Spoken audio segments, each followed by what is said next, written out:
बॅलेटवर निवडणुका होईपर्यंत निवडणुकांवर बहिष्कार टाका, राज ठाकरे यांची ही भूमिका असल्याची संजय राऊतांनी माहिती दिली आहे। राज ठाकरे यांनी मांडलेली भूमिका काल मी उद्धव ठाकरे यांना सांगितली असंही राऊत म्हणाले।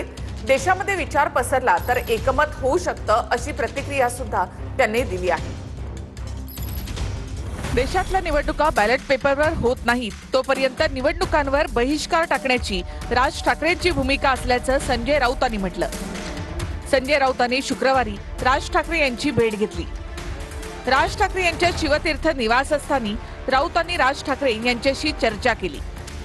राज ठाकरे यांची भूमिका उद्धव ठाकरेंपर्यंत पोहोचवल्याचं देखील राऊत म्हणाले।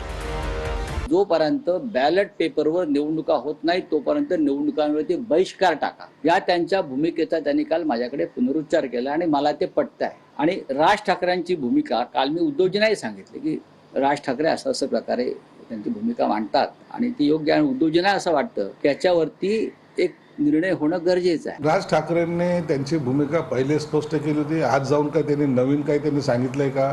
नाही। आता हा निरोप घेण्यासाठी किंवा देण्यासाठी संजय राऊत गेला आहे याच्यातच मला काही तथ्य वाटत नाही। संजय राऊत हा कदाचित उभाटांच्या तक्रारी करायला राजसाहेबांकडे गेला असावा आणि त्या तक्रारीचा पाडा तिथं वाचून मला वाटतं संजय राऊत वापस गेलेले।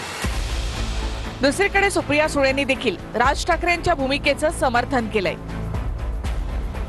पण मला असं वाटतं की भारतीय जनता पक्षाला एवढा आत्मविश्वास जर आहे की ते जिंकतात कॉपी न करता, मग जर राज ठाकरेंची एक मागणी आहे तर करून बघा एखादं इलेक्शन बॅलेट पेपरवर, काय हरकत नाही करायला।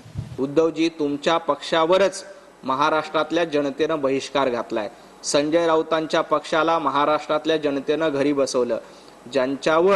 ज्यांच्या पक्षावर, ज्यांच्या गटावर महाराष्ट्राच्या जनतेने बहिष्कार घातलाय त्यांनी निवडणुकीच्या बहिष्काराची भाषा बोलूच नये।